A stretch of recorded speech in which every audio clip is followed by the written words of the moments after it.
So have you been looking for a barefoot trail shoe that gives you all that ground feel that you're looking for with a little bit of protection and super duper flexibility? Well, I might have the trail shoe for you today. It's the Vivobarefoot Primus Trail Flow. And the reason why this one is interesting is because it differs just slightly from the original Primus Trail, which is a little bit heavyweight. This one is lighter. And also the grip underfoot with that new outsole is actually pretty good. So let's get into the fit, the feel, and the durability of this shoe and work out, is it the right shoe for you? So first of all, it's the fit. If we look at this shoe, we can see round here, well, it's actually kind of a narrow fit, specifically around the toe box area here. And this is mainly because of this little toe section that tapers quite aggressively. So if you really do have that really wide forefoot, that wide toe splay, it might not be for you. But if you have a narrower foot, then it will work. It's okay. And then looking into that midfoot, well, it's still pretty much a Vivobarefoot style. It's a little narrower than some, but for most of us, because of the flexibility of this upper, we can still get away with it. So it can still work. And this heel, super duper flexible, quite nice to be able to actually slip this on and it feels a bit more like a glove. Whereas the other Primus Trail, the original Primus Trail, it was a bit stiffer. It had a bit more durability to it, but at the same time, it could feel like a bit more of a shoe. So if we're looking into the depth of this shoe, then it is a bit deeper than the Primus Trail and some of the other Vivobarefoot options. And I think this is really because it doesn't have an insole in there. There's no insole at all. And if you actually take the insole out of the original Primus Trail, it feels pretty similar, to be honest, in terms of fit. So if you know that Vivobarefoot have fit you in the past, specifically the Primus, then this could be a good option for you. Looking at this tongue here, you can see it's really thin, and it's actually like this faux suede, kind of vegan suede material in there, and it works really well to grip the foot around the midfoot there. You get a really good lockdown, but at the same time, it's actually kind of a little bit difficult to get on the foot and slip your foot in because it kind of creases and flops around. So it'll take you a bit of time to get on, and that's okay. It gives you a really good lockdown, so it's a trade-off that you have to be willing to take. Also, these laces, very interesting. So you can see this rib design here.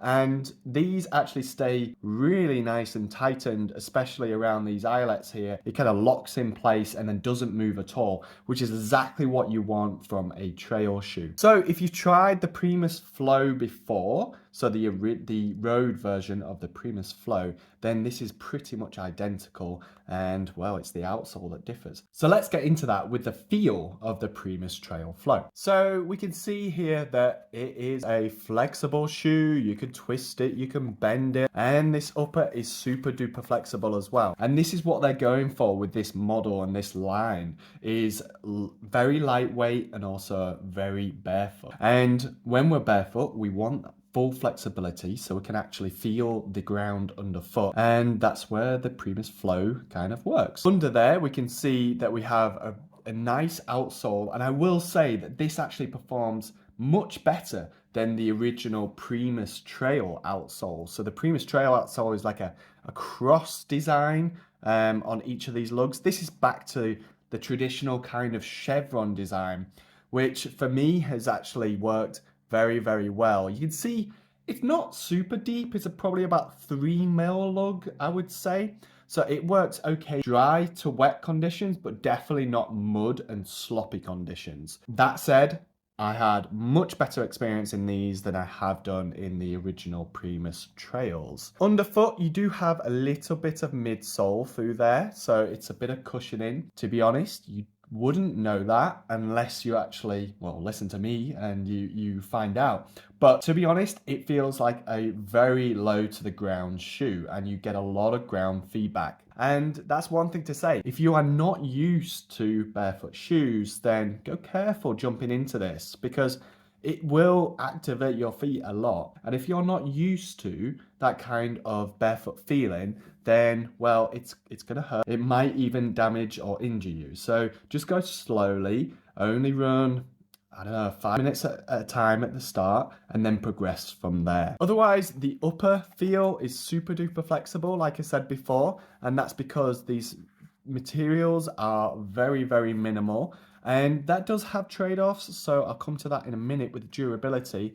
But we can see that we've got a toe bumper through the toe area here, and it's quite soft here. If you did kick a rock, then it'll likely still hurt. But one nice feature is this wraparound rubber here on the outsole. This is quite tough, and that provides two things. So a little bit of protection for that big toe, that's pretty nice. But then also it lifts this toe box away from the toes, and it needs to do that because it is a little bit shallow through there, so it's nice to have this feature in there. So it's worth talking about the durability of this shoe. To be honest, this is likely where the biggest downfall will be. This is a $190 US dollar shoe, and I've seen a little bit of wear through the outsole already, down towards these lugs here, and I've run about 50k in them. I would say if you run these over 500k, you'll probably see quite a lot of wear through this outsole, and it's still going to be usable, but you're probably not going to get that grip that you're expecting from the start. The upper as well, they do have some nice overlays around here, and that works quite well, and that toe bumper that I mentioned before. But we do have some exposed mesh specifically around the toes, which is likely okay, but I want to point out this area here. So we've seen this with Vivos in the past. This crease point, that's a high wear area, and that does not have any overlays there. And that's for one reason, it's just so you don't have a uncomfortable creasing in there. But at the same time, that means it won't be as durable. So I would say you're likely going to blow out of this area first. It'll probably still work. That's not too bad. Like, it can still work as a shoe. But if that starts to rip further and further up, then you're going to have a diminished kind of feel. Otherwise, the upper and the inner, these materials are fairly decent. The lockdown that you get means that you probably won't be slipping around in the shoe too much, and that means that you won't have any friction, which will cause, it won't cause any durability issues. And that foam through there, it's probably worth mentioning.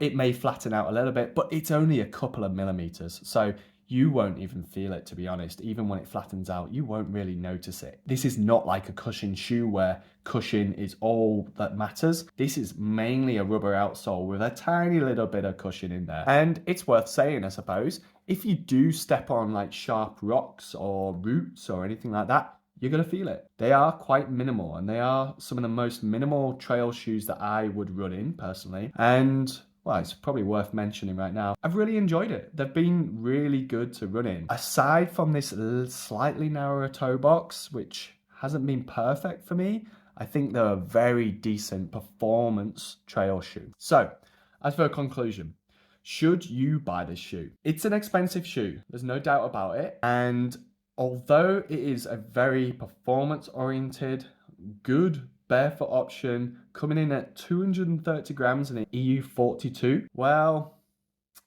it's likely not worth your money. I would say go for another option first. For example, the Zero Shoes Mesa Trail 2. That's a really good barefoot option. It can fit fairly similar, and it's just cheaper in general. If you need something wider, which is quite a lot of us out there in the barefoot market, then you probably want to look at Freet options, and they're a lot wider through this midfoot, through this toe box, and deeper throughout. So they just offer a lot more room for your foot to splay and work as it should. But if you know that Vivobarefoot have fit you well in the past, then this is a really good option if you want a premium experience. And I use that word, thoroughly, because this has felt like a premium experience. I think the drawback here will be the durability, but this is what you get when you purchase a premium kind of shoe. Sometimes the materials are not going to be as durable, but they are the lightest weight option out there. So